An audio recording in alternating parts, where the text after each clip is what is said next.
Welcome to Thriving Entrepreneur with your host, Steve Kidd, third-generation minister and 30-year business coach. Listen in as amazing, world-changing authors, speakers, and coaches share their struggles and victories. And hear from best-selling authors' insight into how you too can live your life as a thriving entrepreneur. This is Steve. Welcome to Thriving Entrepreneur. Thanks for being with me here today. Today we're talking about clarity, about how powerful it is, and how much clarity will change the world. You see, when you get clear on who you are, clear on what you're going to do, you will make a difference that only you can make in this world. Hi, my name is Steve Kidd. I'm a third-generation minister, international best-selling author of 21 books and counting. I have the wonderful privilege of working with people to help them write, publish, and most importantly, market their books to bestseller and beyond. I've worked with literally thousands of people, helping them share their message. And guess what? You could be next. Really, really cool stuff about that. Love to talk to you anytime. Feel free to go to AskSteveKidd.com and schedule a time to talk to me. But today we want to talk about clarity. Clarity will help you change the world. When you're clear on who you are, what you're meant to do, who you're meant to serve, when things are clear, you can then make a really powerful difference in this world. Clarity is powerful. Clarity is the difference between the people who want to do things and the people who are doing things. You see, there's a lot of us that want to do stuff. And then we look at the lives of people who are really getting it done, people who are really, truly changing the world. And we wonder, what's different about them than us? Why is somebody that's 19 or 20 years old already a multimillionaire and I'm not? Why are some people multi-billionaires and others aren't? Because ultimately, we have opportunity. We have ideas, options, things that are built in us that nobody else has. You're special and wonderfully, uniquely brilliant. So it's not that. It's really just a matter of that tiny little key called clarity. When we have the clarity, we can move mountains. We can change the world. We can change the very universe with our clarity. But when we don't have clarity, nothing really quite comes together. We're constantly thinking about what we want to do. We're totally knowing we should do something, but we never, ever really do something about it. Not really. We want to. We intend to. And then days, weeks, months go by, and we still haven't really done anything about it because we're not clear. The clearer we can get down to one thing. What is the thing that I can do to make the biggest, most significant difference in this world? I've been thinking about this one a lot lately in my own life, and I've loved these guests because they really help hone it together. Even though they're in different realms, different fields, they bring the same concept together, and that's this powerful clarity that helps you change the world. We really need to look at, who am I? What do I do in the world? What am I clear about that I can do that nobody else can do? What am I clear about that I'm supposed to do? That's the thing that I can do to make this difference in the world. That thought that goes through my head a lot. And I think of it not just for myself, but for you, the listeners, because I love helping you guys out. I love seeing the change that you do make in this world. I'm so excited to hear about. Please give me feedback at any time. Put in a hashtag Thriving Entrepreneur on any of the social medias. I will totally see it. I absolutely love it because clarity can help you change the world. It will help you change the world. You just really need to find out what is that thing and then really do it at the very best of your ability to maximize just the simple process of while it's called today.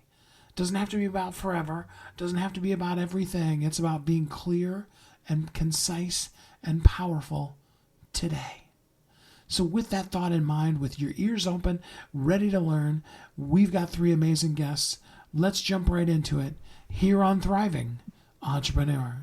Join me in welcoming Dylan Vanis. Hey, Dylan, how you doing today? Good, Steve. What's going on? Oh, things are just, crazy busy like always, but good. Thanks for joining us. Tell us a little bit about who you are and how you show up in the world. Yeah, sure. So, I'm an entrepreneur. I run a company called Agency Box. It's a software company that other marketing agencies use to basically run their business. I also run my own marketing agency. We help people build their personal brands online. But my thing is like my mission is really just to be and become the best version of myself, to inspire and lead others to elevate their lives and just become better people themselves. I love that. And you have a couple of successful businesses that you ran. Tell us a little bit about some of your business successes. Sure. Yeah. So I'm 28 years old. I've done two companies that I own right now, over $20 million in revenue over the last few years. And I am like true entrepreneur turned entrepreneur. So if we look back, I started my first company when I was in college, when I was about 20, 21 years old. Did seven figures in sales my first year and continued to run that business for a few years, and was like, I was selling flying squirrels, like real live flying squirrels as pets. And I realized, number one, I didn't like that business. And number two, I was slaving away to make money. And I sacrificed pretty much my entire life to make money and run a business. And I realized that's probably not the way to do it. So I pretty much gave up a cash flowing machine to get back my life and my time and try to actually build a real business, which is in like 2016, I started a marketing agency, and I was like, what's like the best way to make money? Right. And one of my mentors said, Dylan, the amount of money you make in life is in direct proportion to the amount of value you add. You want to make more money, add more value.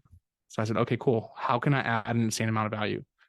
Well, how about I go help businesses market themselves, get customers, get clients, and grow their business? What better way to help other businesses thrive and get paid for it? So that's kind of the path I went on. And now I make social media content. I make videos, YouTube, so TikTok, Instagram, about that kind of stuff, because a lot of businesses were crushed during COVID. And there's a simple formula to getting attention online. And if you can learn how to use that formula to get attention, you wouldn't have been one of those businesses that got crushed. So hopefully I can make content to share with people so they don't become one of those if we ever experience something like that in the future. There's so much involved in that. And I'm not even going to try to expect you to try to tell us everything over the course of just a few minutes here. But what's one key thing that people typically miss that can help them really show up stronger in the world and, be the change that they want to be as a business? So here's the winning formula. Number one, you got to create the narrative that you want to be shown. So a lot of people put content out, they make their website, but they don't realize that Google search engines, the world, is going to either dictate a narrative that they think is best, or you can tell it what that narrative is. So one of the things we do is we do a lot of press. We work on SEO stuff. We build our websites to be really strong in speaking the narrative at the first impression. So when people look at our stuff, literally the first 3 seconds in internet age, they've done studies, internet users have a 3-second attention span. So we craft our narrative so in 3 seconds, people can understand what we do.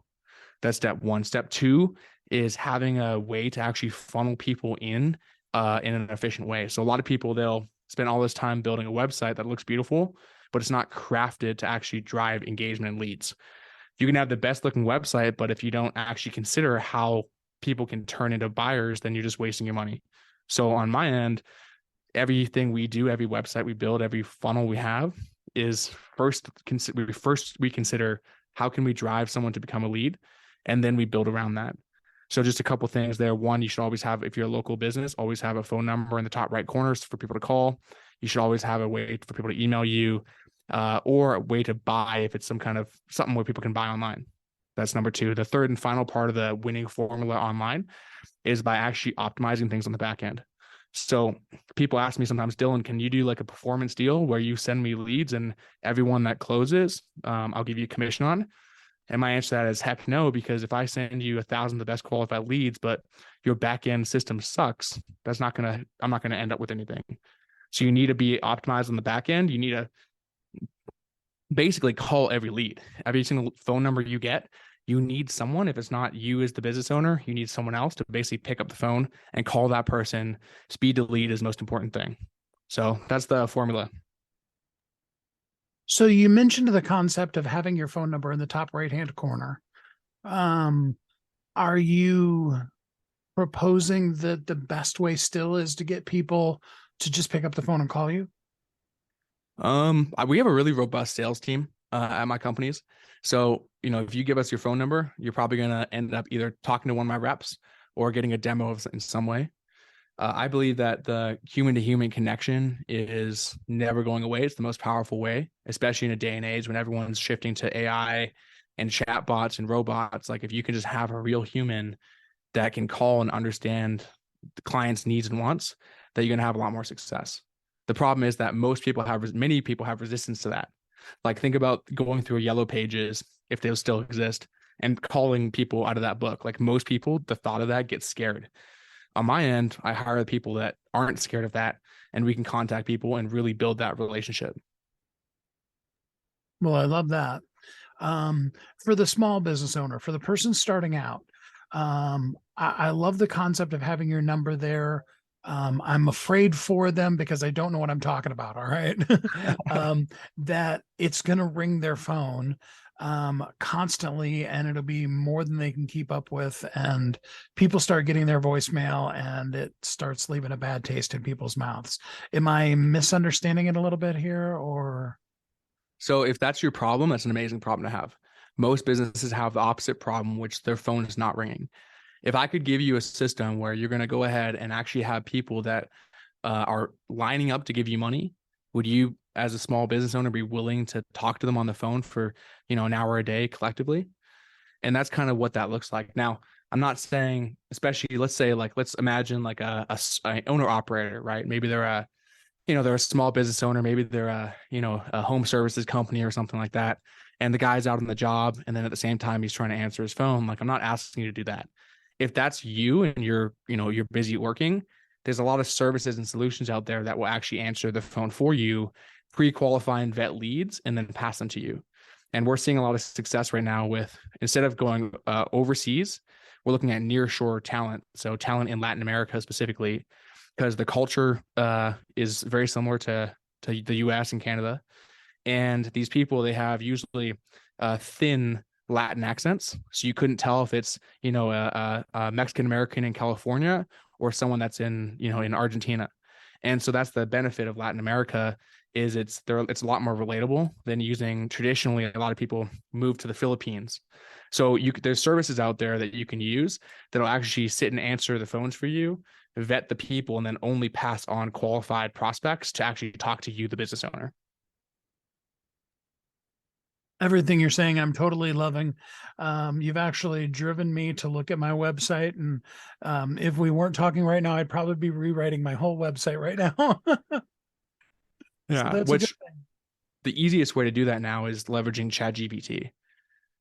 If you or whoever's listening is not leveraging it, I use it literally every single day in my business right now. And so you could take your entire website, copy it, paste into ChatGPT and say, rewrite this in a way that's catered towards driving leads. It'll give you every single element that's already on there, but in a better way. And it'll take all of 3 minutes. So, I suppose that means you probably, if you have like a video, I know a few years ago, and I'm going to be talking like I'm super old now because I'm talking about things from about 2 years ago, and but, dial up, right? Right. There used to be have a video at the top or near the top, so that people can see you and hear you, and know exactly what you're all about. Are you suggesting then taking the transcript from that as well and throwing that into ChatGPT and just having some really basic, powerful words there at the top for the people now? Yeah, I'm not I'm in favor of video. I think video is still, a lot of people want to watch a video, but what we can do is you can use a tool called Descript, where you take the video, you put it in there, it'll literally transcribe the video. We use this for competitive research. If we find a video that's winning from a competitor, we just download it, throw it into the transcription service. I send it to, I just go ahead and look at it and I swap out. I take the things I like about it, add it to my content and kind of, reverse engineer success. As far as with your own content, keep a video on there. It's important. But the thing is, while a video is playing, a lot of times people will scroll the page and read while the video is playing. So ideally, you can make it where the video can play in the background. People can scroll down, and the text and the images and the testimonials on that page are reinforcing what they're hearing in the video. Love it. Yeah, that's really cool. So we've talked about all the things that a person should do. What are the things that just drive you crazy because you see people doing them and you wish they would just stop? It's a karmic imbalance of value. So what I mean by that is a lot of times people ask before ever providing any form of value. The way that people seem to think is like, hey, go ahead and put your info here, opt in, and then, we'll give you a call to see if, we can work together.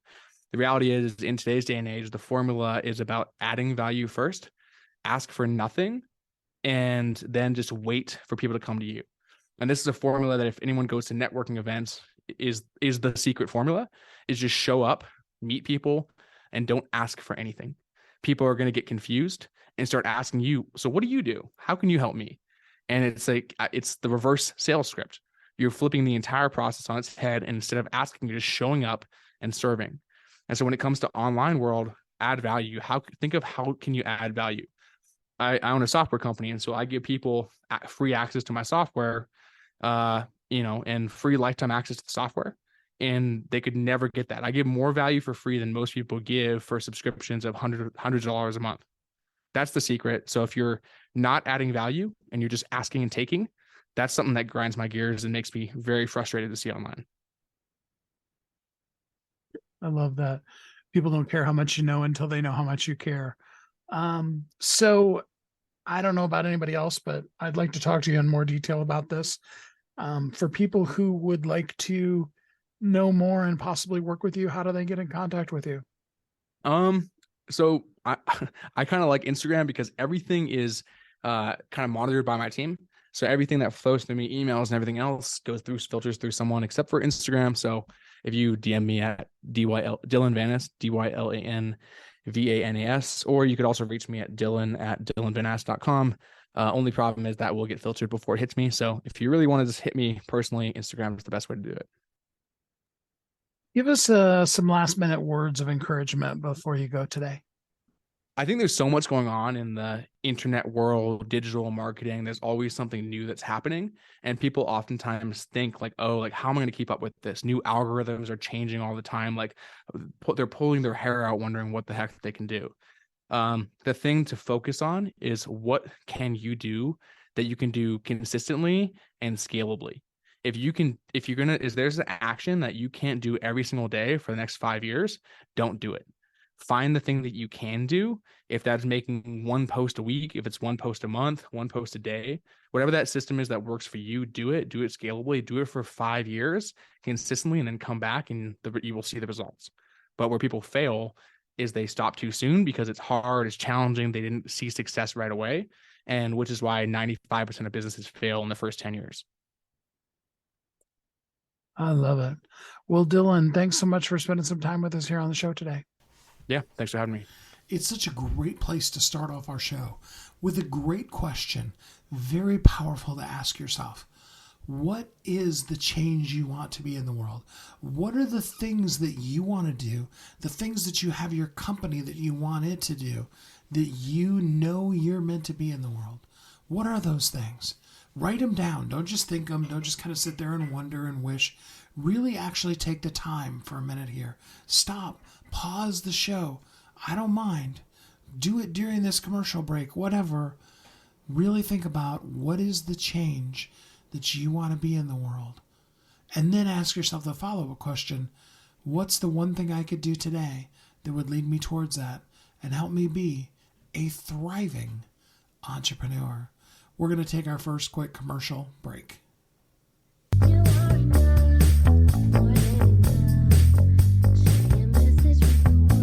If you're an author who's on a mission, stand out with your brand out.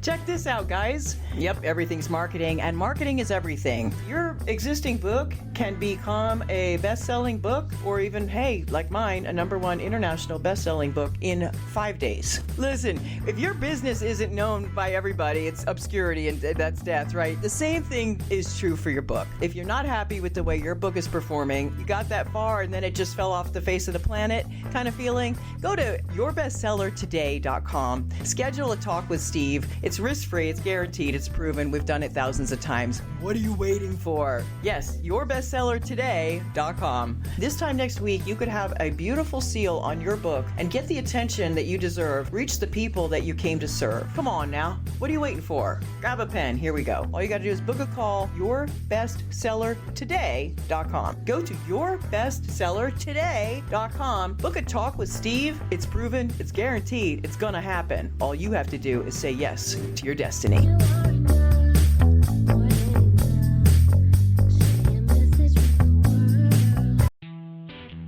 Welcome back to Thriving Entrepreneur.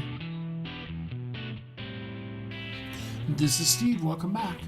We're talking about change. We're talking about how clarity gives you the ability to make a change in the world. And you need to be clear about what you're doing and who you're doing it with. Sometimes having a clear system is one of the most powerful ways to be able to do that. And it doesn't mean that you have to be the one who came up with the system. It just means that you need to understand the system is part of what you need. You need to really identify with it, take up the mission of it, and then follow that clear system to success, to that thing that gives you that clarity that allows you to change the world. That's where our next guest is going to hop in here and really give us some clarity that's going to powerfully help us to change the world and see a way that we can take other people's systems and be powerfully who we're meant to be. Join me in welcoming Jane Stein. Hey, Jane, how you doing today? I am great. And you? I'm doing really good, thank you. So tell us first a little bit about you and how you show up in the world. So I love the way you asked that, and I decided to think about it. And how I want to show up, and I hope I do, is with a lot of authenticity. I'm pretty famous for just saying the way it is. I have a really strong commitment to doing the right thing in all situations. So I rest easy at night. I don't have a lot of regrets in life. I try and approach life with a sense of fun and optimism. And I don't know if we can swear on this show, but I am someone who gets shit done. You absolutely can, and I appreciate you saying it that way, yes. Okay, good. I haven't been bleeped out yet. It's all good. So tell us, you're an expert in the franchise world. Tell us first just a little bit about, what we don't know about franchises. I mean, everybody always immediately starts thinking about McDonald's or Taco Bell or something like that, but I think it's a lot bigger than just that, isn't it? Yeah, it is true. People, before they start researching franchises for themselves, they have this thing in their head about food and honestly, in all the years that I've been doing this, I don't think I've placed more than 3 people in a food business. Food business is tough. Margins are poor. Labor market is brutal. So truthfully, it's a crazy world out there. I always say it's not your father's franchise world anymore. I mean, there's franchises for, oh my goodness. I should have made a list of all the crazy ones across my desk, but from crime cleanup to travel businesses to obviously child enrichment businesses to boutique fitness businesses. And it's kind of a moving target as to what's in, what's out. So yeah, it's it's a fascinating world. I got into it because I was retired from financial services, and then I just had to unretire. I was bored out of my mind, is a long story short. And I literally thought I would buy a franchise because I had capital and I figured you just make an investment and they run it for you. That's how clueless I was. This was years ago. And as I dove into it, it's still fascinating to me every day, the businesses that you can do and that are a franchise and successful franchises at that. So let's talk about some of the basics. I mean, if a person wants to get into a franchise, how super rich do they have to be in order to be able to even do it? I mean, what kind of money does it really take? Okay, perfect. Well, the cost itself is twofold. One is the cost of it being a franchise. So let's talk about that first. And every franchise, by definition, is going to have a franchise fee. And that's going to be a check you write up front if you're awarded your territory to the franchisor. And that's going to be anywhere from $10,000 to a couple of $100,000, depending on how much territory you buy, what kind of a franchise it is.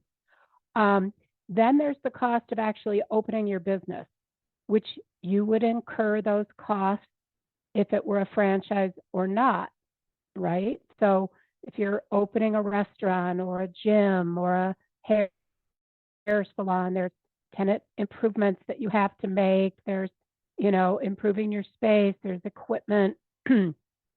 There's lease concessions that you have to make, whether there's deposits. There's all kinds of those kind of costs, not to mention the costs of actually opening a business in terms of accounting costs, legal fees, all of that. And so I think when people think of a traditional franchise, they should just mentally know that there's kind of two big, broad categories in terms of cost. The brick and mortar world is where you're physically having a space, likely on a main street somewhere. And that business requires, you to have receptionists and employees and all of those costs associated with that. So those businesses, let's just broadly say, you should be prepared for a capital investment of a minimum of $300,000. Not because it's a franchise, because that's just what it costs to get your doors open and to have a little working capital for some period of time, maybe only a month or two. It could be much more. The good thing about franchising is that it's very regulated. The sale of franchises is highly regulated by the Federal Trade Commission. And as such, there's an enormous amount of disclosure that must be done in discovery. So as you, Joe Schmo, are researching a franchise, they are required to send you this monstrous 200-page plus document called a franchise disclosure document.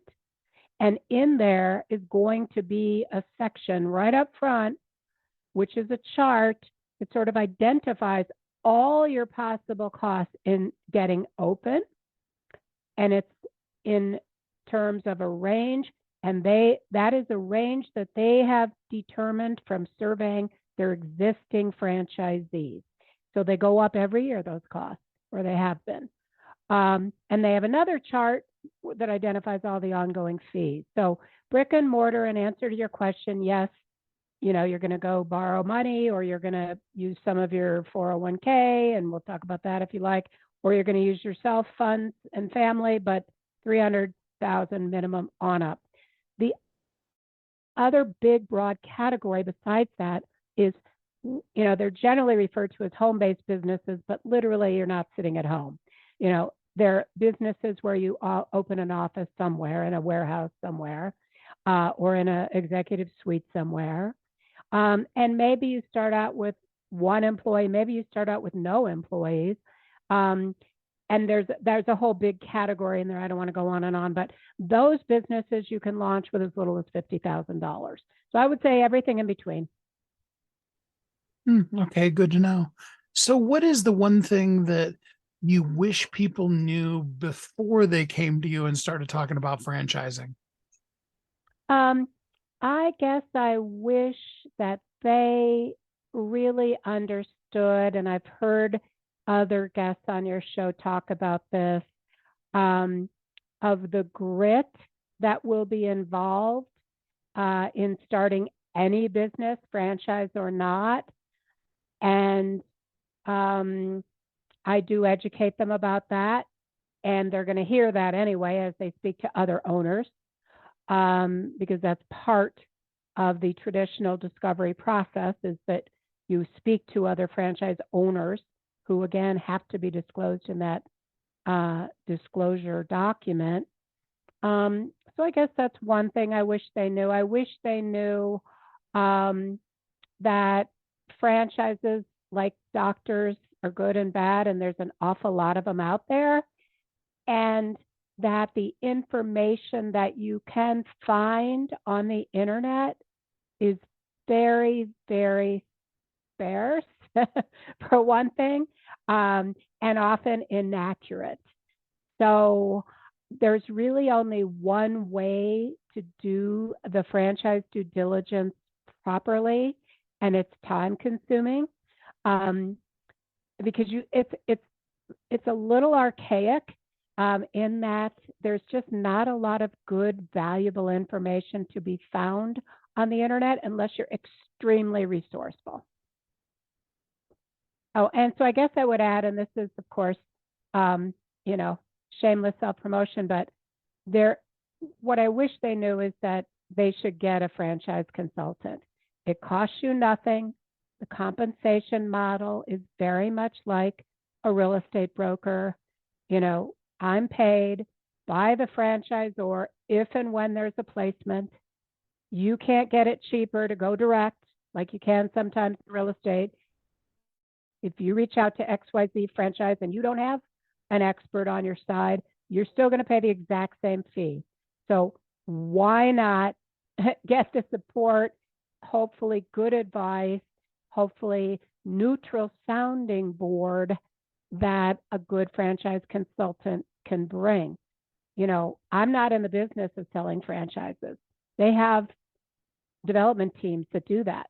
I'm in the business of helping you identify a good business model based on a series of traits that we've identified that make up the ideal business for you, a good business based on your psychometric assessment profile that I've developed for you that tells me clearly what's in your wheelhouse and what's not, what stage of franchise seems right for you based on your business level of experience, et cetera, et cetera.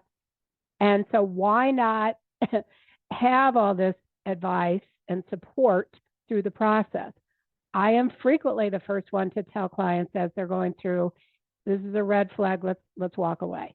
So I guess I would add that. Use a broker, use a good franchise consultant. We all use different names: coach, consultant, broker.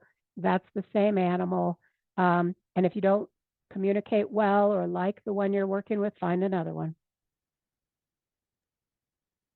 So what's the first step? I mean, is the very first step just get on the phone and call Jane, or are there some things that a person should do to prepare themselves or know that they're, not just crazy even thinking they can do it? Yes, they should call me first step. No, I'm joking. Yes, I think that honestly, it's good to have an initial call. I don't know that there's a lot of pre-work that's necessary.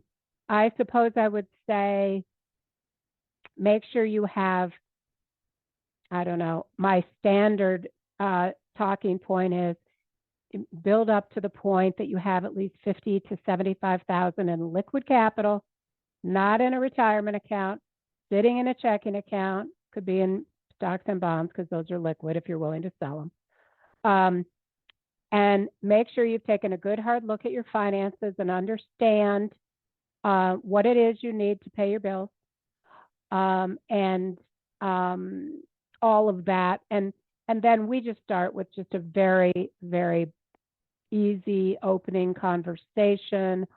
All of that information helps me begin to think about what kind of a business would be not just in your wheelhouse, but in your budget. I am a little bit of a funding expert because of my background. I was with what is now Morgan Stanley for close to 30 years. So I totally get the funding world. I totally get the way the banks are going to be looking at this. I totally get all the different ways you can fund your business. And we talk about all that. So I don't think you have to have a lot of stuff in your head before you reach out and talk to your consultant. Maybe just make sure you have some working capital and a reasonable idea of what it is you're going to be living on while the business launches, and or are you going to try and keep your job while the business launches? And then we have a whole nother series of conversations around that. I love that. So with that said, how can a person get in contact with you and start working with you? Nice. So they can go to my website, which is yourfranchiseswaiting.com. They can find me on LinkedIn under my name, Jane Stein, or Your Franchise is Waiting. I have 2 LinkedIn, Facebook page, Your Franchise is Waiting, Twitter, Your Franchise is Waiting. I think if you Google Jane Stein Franchise Broker, all of those things will come up. So they could just try and remember my name, I guess. But thank you for that. Appreciate it. Absolutely. So just before we go, give people who are thinking about it some words of encouragement. I would just say what I like to say about owning a business in general, but franchising in particular. You know, franchising there's no question it's lower risk in terms of somebody else has already made the mistakes. They've spent the development dollars. They've got the marketing support. They've got the marketing campaign down. You know, it's not to say it's not possible to fail, but it's a lot easier to fail in a startup. Not the least of which being because in a franchise, there is so much research you can do up front. That disclosure document is invaluable. Speaking to 10, 15 other franchise owners that have started is invaluable. And really, the nice thing about a franchise is they don't want people with experience. If it's a corporate cleaning business, they certainly don't want somebody who's been out there cleaning houses. They want a business person. So if you have some corporate skills, if you've owned a business before, great. But if you haven't and you desire to, franchising is a great baby step. It's a great starter business, right? All you need to have, in my opinion, are 4 pretty key qualities: proactivity, optimism, strong support network, whether it's your spouse, whether it's, a strong support network, which generally comes from the franchise, all to be vetted in your due diligence. And finally, there's one quality that really, to me, is the biggest determinant of success, and it's grit, right? Just being willing to gut it out, it's one of those people that says, look, no matter what, I'm not going to fail. Failure's not an option. Let's take that right off the table. I'm going to do what it takes. Those people will be successful, period. Perfect. I love that. Well, Jane, thanks so much for spending some time with us here on the show today. And I appreciate the opportunity. You have a great one, Steve. Franchises can be such a great opportunity. It gives you a system. It gives you things that are tried and true that people already know.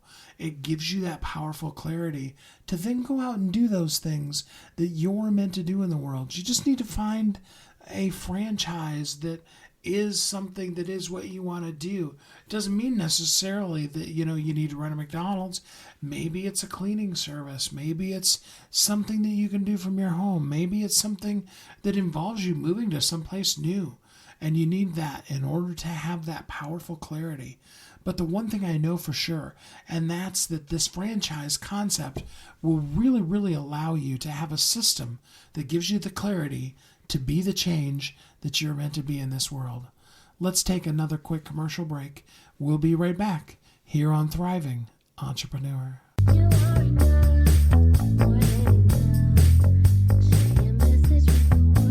If you're an author who's on a mission. Stand out with your brand out. Check this out, guys. Yep, everything's marketing, and marketing is everything. Your existing book can become a best-selling book, or even, hey, like mine, a #1 international best-selling book in 5 days. Listen, if your business isn't known by everybody, it's obscurity, and that's death, right? The same thing is true for your book. If you're not happy with the way your book is performing, you got that far and then it just fell off the face of the planet kind of feeling, go to yourbestsellertoday.com. Schedule a talk with Steve. It's risk-free, it's guaranteed, it's proven. We've done it thousands of times. What are you waiting for? Yes, yourbestsellertoday.com. This time next week, you could have a beautiful seal on your book and get the attention that you deserve. Reach the people that you came to serve. Come on now. What are you waiting for? Grab a pen. Here we go. All you got to do is book a call. Yourbestsellertoday.com. Go to yourbestsellertoday.com. Book a talk with Steve. It's proven. It's guaranteed. It's going to happen. All you have to do is say yes to your destiny.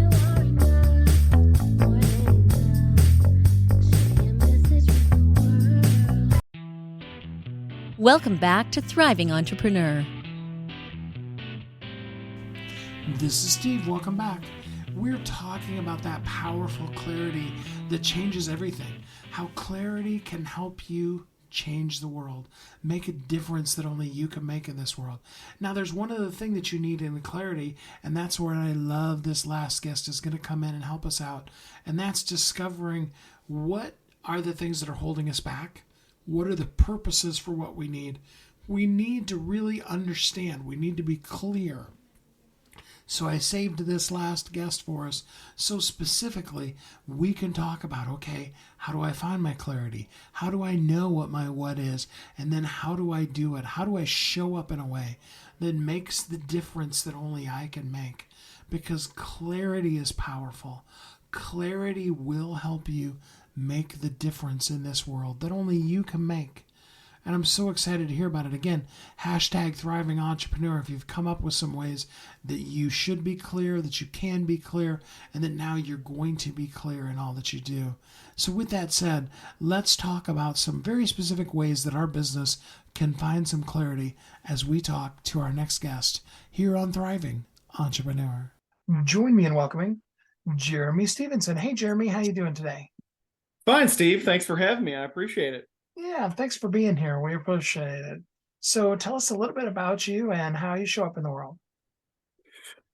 Well, I am based out of Louisville, Kentucky. If you can't hear the southern twang in my voice, I was born in Miami, Florida. I've worked in corporate, I've worked in consulting, and I've worked in startup land, essentially. So now I have my own consulting firm, and I help B2B family businesses essentially thrive in a lot of different ways, essentially creating clarity for where they want to go, and then building a business around that from a growth perspective, and then designing their ideal succession roadmap to either transition or transaction, one or the other.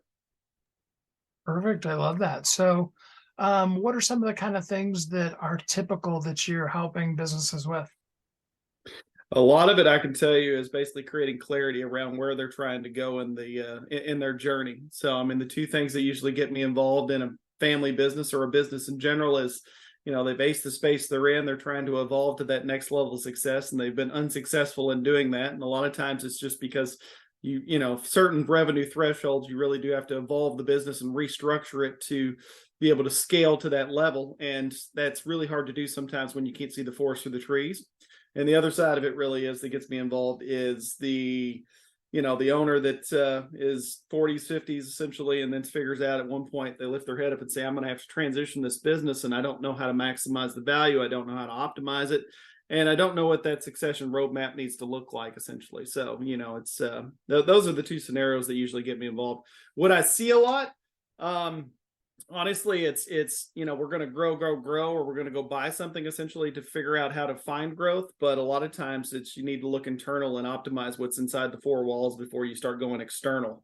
And then the other side of it is owners are everything to the business. That's a very common thing. It's usually called founderitis.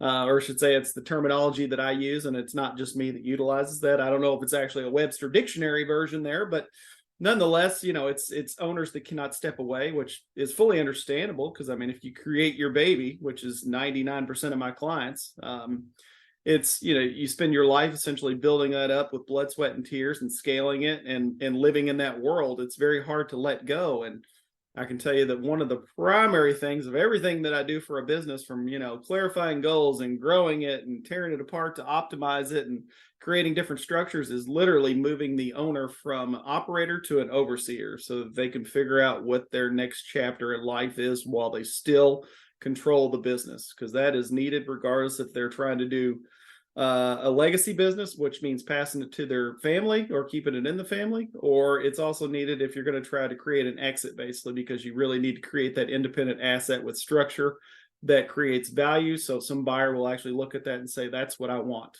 and I need that, and it's something that I can tangibly take away from the owner or purchase from the owner and continue.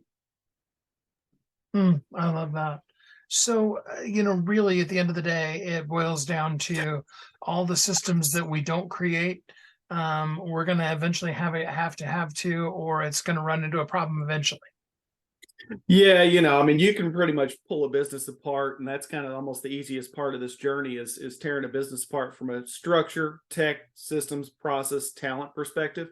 And then you can find the weak links and start to rebuild and figure out what the near-term growth opportunities are. And honestly, you can usually find 10 to 15% growth just internally once you start rebuilding from an optimization perspective. But yeah, everybody needs to build with intent, and I'm guilty of it as well, because it's always difficult, but nobody really does, because you're too busy fighting the fires that are in front of you. And you're going to get to it one day, and you're going to scale those processes and systems, which are boring.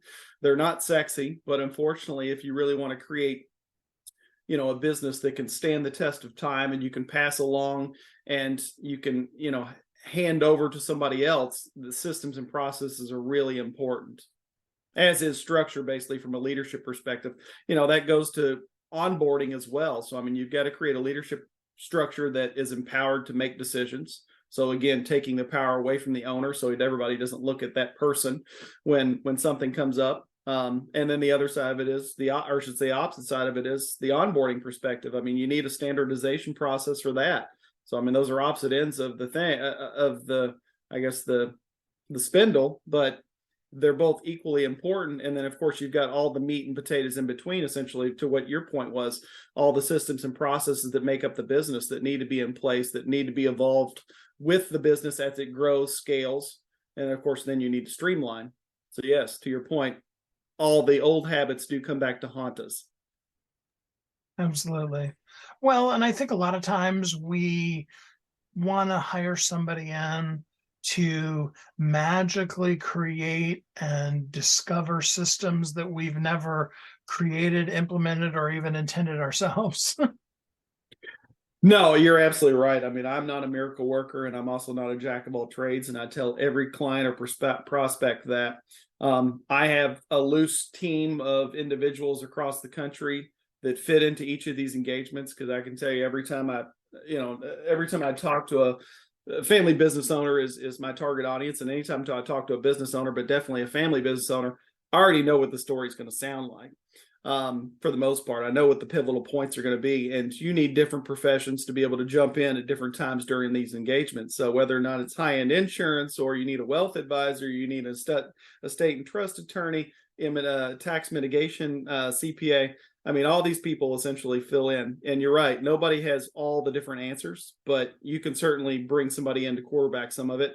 And honestly, that to what you're talking about is the unbiased viewpoint. People ask me what my unique value proposition is, or UVP, and I always say that it's a little bit of education, a little bit of experience, and a lot of unbiased viewpoint, being able to see the forest through the trees. I love that. And a lot of times, the old saying, you can't read the jar, and you can't read the label in the jar you're in. A lot of times somebody comes in and they say something, and then you're like, oh, that was so easy. Why didn't I know that? You know what I mean? Yeah. No, it's kind of like trying to proofread your own document. I have created a lot of stuff from scratch, and I was involved in a fairly big startup that we sold to Nationwide in 2017 and all that. And throughout that journey and before, I've written a lot of reports, and I should say a whole lot of reports. And honestly, you can read a report to your point, 20 times and then hand it off to somebody. And within 5 minutes, they'll be like, is this supposed to be like this? So yeah, I mean, it's amazing what a fresh set of eyes will do. Oh yeah, for sure. So, you said family-owned businesses. Be a little bit more specific. What kind of business would just be the perfect business if you could work with them all the time? Who would it be? I can, to niche that down a little bit, it's usually B2B family businesses with a revenue of $15 million and above. And there's a little bit of math and science behind that. But essentially, they've gotten to that point through brute strength a lot of times. And then finesse comes into play. And that's really where you figure out you need that unbiased viewpoint, somebody that actually has a little bit a different point of view to come in and say, okay, these are the different things. To your point earlier about these are the different systems and processes, and this is kind of where we need to go. Because eventually, it's just like all the rest of us. We have to figure out where we want to go in life, and same in business. You can do a lot of things in adolescence, but eventually you're going to have to settle down and really figure out a destination, kind of a goal, or at least a little bit of trajectory path. And that's equally important for a business. So, me for my ideal clients or ideal client persona is usually a B2B family business where the owner's in their 40s. They've gotten sufficient growth out of the business and they want to take it to significantly higher levels. And they also understand that at some point they're going to have to turn the keys over to either somebody in their family. If they want to keep it in the family and nobody in the family wants it, then they can utilize various structures to do that. There's many different ways you can utilize a business, and or maybe the journey includes exit. So you're just going to sell it and have a cash or a liquidating event. But charting that course earlier than later is a lot easier to do, just like anything else. Oh yeah, absolutely. So, what is one piece of advice that you would give to people that you wish they knew before they came to you? I do a lot of education in terms of speaking and podcasts and writing and everything like that. And the single most important thing that I see all the time, and that they actually most owners can impact, because there's really nothing that I write about that owners cannot do. And I say owners because it really centers around them. I mean, they are the ones that are controlling all the strings. And of course, they want to protect their families and hopefully create clarity for their business and their family and for all their employees, essentially. But start working themselves out of a job sooner than later. That is, equally important, because you start to build that pipeline of talent, whether or not it's internal family members or it's external or what have you. But if you do that, it creates clarity not only for that particular pipeline, but it creates clarity from a cultural perspective, so that everybody involved in the business understands what's going to happen and how that transition is going to take place. Because there's a lot of family businesses that, get a little lengthy in their journey. And that starts to cause a lot of conflict, a lot of cloudiness in where that business is going to go. And of course, there's a lot of livelihoods that support or depend on that.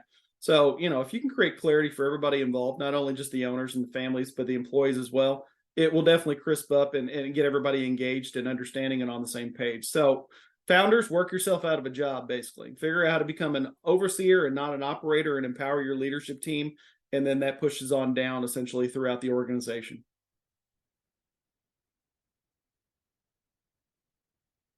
I love that. Oh, absolutely. So for the people that have identified and they're like, hey, that's me. That's exactly what my business is. Help me. What could they do to work with you?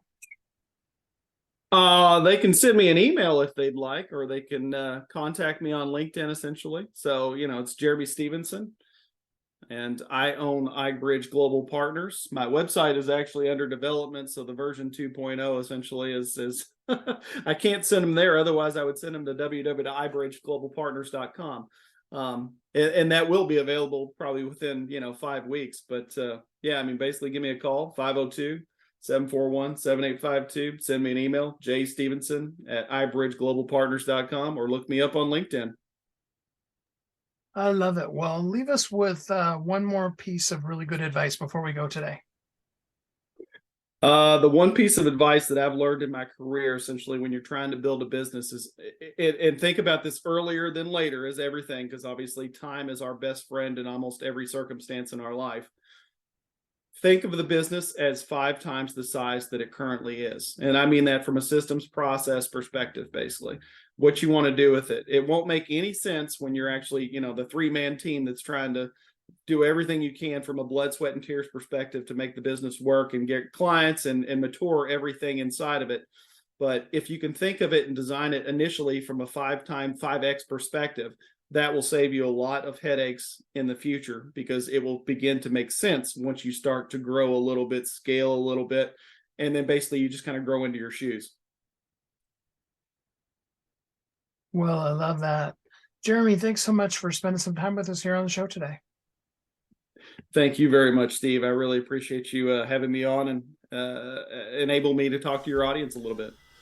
Your family, both the family that you're, family, as well as the family that is your business. How do you work functionally, work together, be clear so that you can then make that difference? You can be the change in the world. You can make the change in this world. That change that clarity so powerfully brings. I know you need it, I know you want it, and I know you're going to love exactly what clarity brings to your life, your business, your family, and all that you do. It's such a powerful, powerful thing. And because who you are, because of what you do in this world and what you're meant to do, it is such a cool, cool thing for you to get that clarity so you can be that person, make that change, and be the difference in this world that the world is so craving. That difference that you were created to be, so that you can change everything by just simply showing up powerfully today, clear as yourself. Today's the day we've got. Today's the day that we can maximize, and you can get that clarity, and then you can show up today and be strong and powerful and amazing. Just being, guess what? Just being you. Because you are uniquely brilliant. You were created for a purpose, and the world needs you. I know I say it every week, I say it all the time. I'm hoping at some point it just becomes so ingrained in you that you know, hey, the world needs me, because it's true.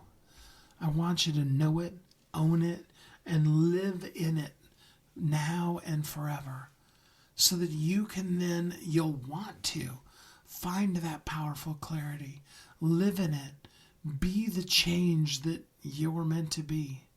Show up and make today a great day. If you can lay your head on the pillow at the end of today and be able to say, it was a good day, then today's an accomplishment. And on those days, we all have them, where today was a rough day, and we lay our head on our pillow, we can say, I'm glad today that I got through it, because there's so many amazing, exciting things that are in store for tomorrow. I had a friend of mine set me on a path of writing gratitudes every night before I ended my day. And sometimes it's really tough. And sometimes what you're writing in your gratitudes are things that you're grateful that are coming.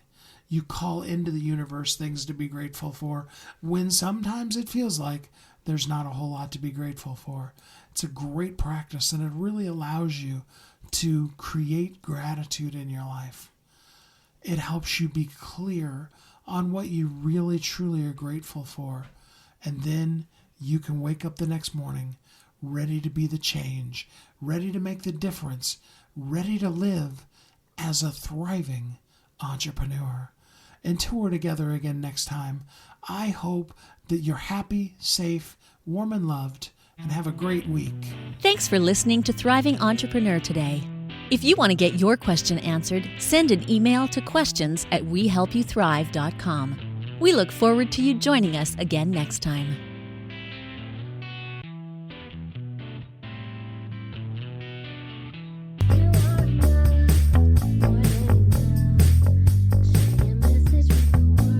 If you're an author who's on a mission, stand out with your brand out.